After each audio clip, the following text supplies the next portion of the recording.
Gregor the Overlander, Chapter 11.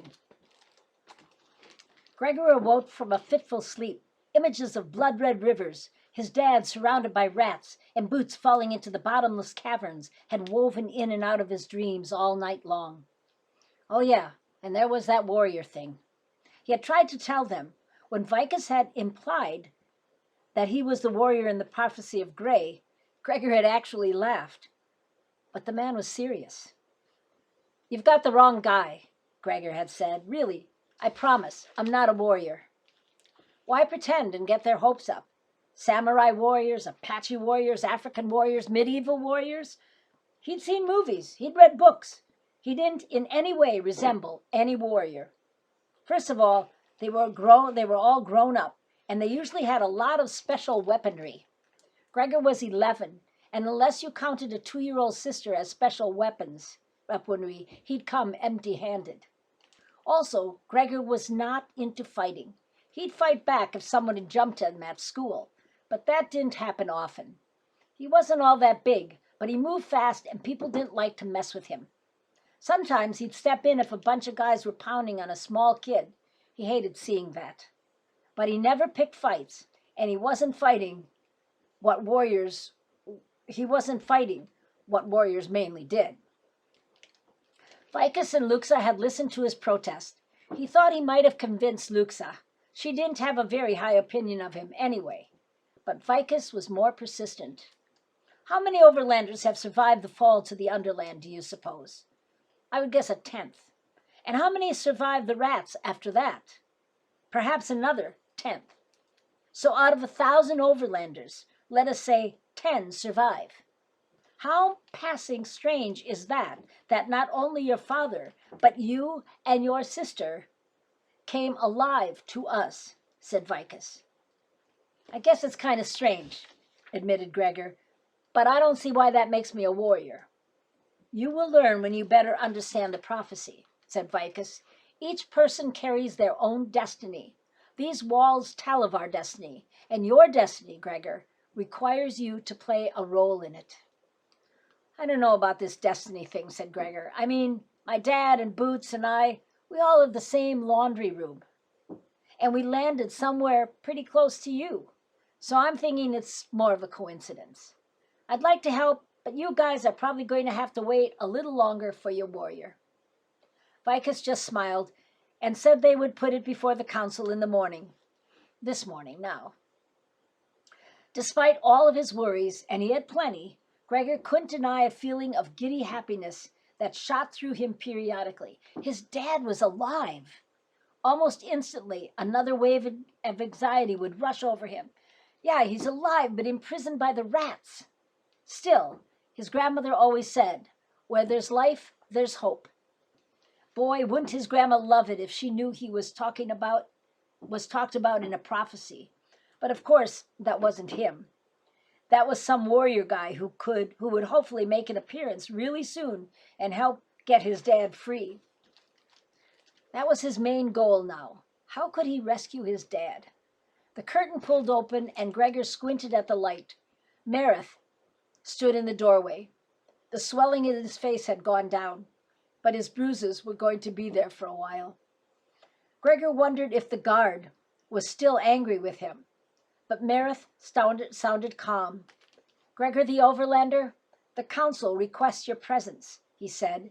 If you make haste, we may wash and eat first. Okay, said Gregor. He started to rise and realized Boots's head was cradled on his arm. He eased himself up without waking her. What about Boots? She may sleep on, said Merith. Dulcet will watch over her. Gregor bathed quickly and dressed in fresh clothes. Merith led him to a small room where a meal was laid out, then stood watch at the door. Hey, Merith, he said, drawing the guard's attention. How is everybody? I mean, Perdita and the bats, are they okay? Perdita has woken up, finally. The bats will mend, said Merith evenly. Oh, that's great, said Gregor with relief. After his father's situation, the thing pressing most on him had been the condition of the Underlanders. He wolfed down bread, butter, and a mushroom omelet. He drank hot tea made of some sort of herb, and energy seemed to pour through him. Are you ready to face the council? Asked Merith, seeing his empty plate. All set, said Gregor, springing up. He felt better than he had since he had reached the Underland. News of his dad, the Underlander's recovery, sleep, food had revived him. The council, a group of a dozen older Underlanders, had gathered at a round table in a room off the high hall. Gregor saw Vicus and Solivet, who gave him an encouraging smile. Luxa was also there, looking tired and defiant. Gregor bet she'd been chewed out for joining the rescue party last night. He was sure she hadn't acted one bit sorry. Vicus was introducing the people around the table. They all had funny-sounding names that Gregor immediately forgot. The council began to ask him questions. All kinds of things, like when he was born, and did he know how to swim, and what he did in the Overland. He couldn't figure out why a lot of the stuff was important. Did it really matter that his favorite color was green? But a couple of Underlanders were scribbling down every word he said like it was golden. After a while, the council seemed to forget he was there, and they argued among themselves. He caught phrases like a son of the sun and white water runs red, and knew they were talking about the prophecy. Excuse me, he finally broke in. I guess Vicus didn't tell you, but I'm not a warrior. Look, please, what I really need is for you guys to help me bring my dad home. Everyone at the table stared at him for a moment, and then began to talk with greater excitement. Now he kept, though, hearing the words, follow his call. Vicus rapped on the table for order. Members of the council, we must decide.